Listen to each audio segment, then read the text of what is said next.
where do you put your stop loss? This is such an important thing that so many newcomers and actually experienced traders still struggle with, because you can have one of the best strategies in the world, but if you don't know where to put your stop loss, what's the point of the strategy? You're going to get stopped out and the market's going to move without you.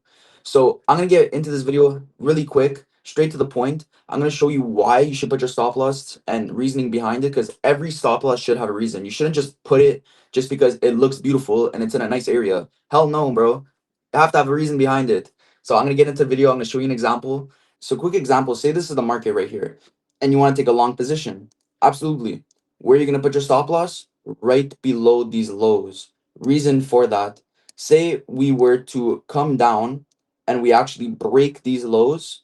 Now we can come back and we're going to continue a downtrend from the uptrend. So you have to always be careful with that.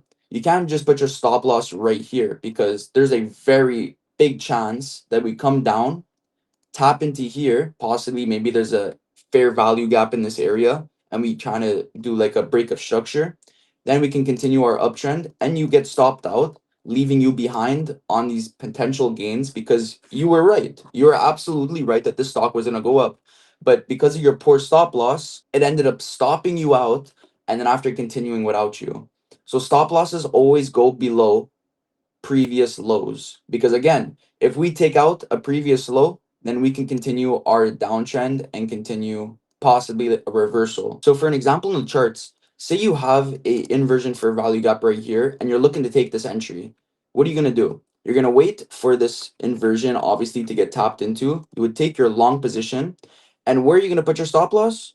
Right below the previous lows. So let's see how this trade would go out.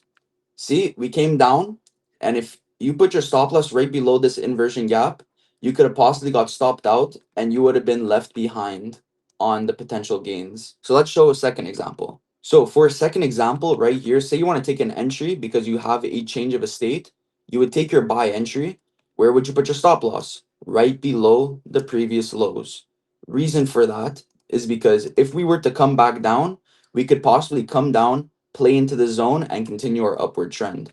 So let's see how it goes. We come down, we come down. Look at that. If you would have put your stop loss right here, you would have got taken out. Now let's see what we're gonna do. We're gonna continue playing around, and we end up going up. So at the end of the day, I hope you understand what I'm trying to say. You should always put your stop loss at protected lows, which are previous lows in the market or previous highs in the market.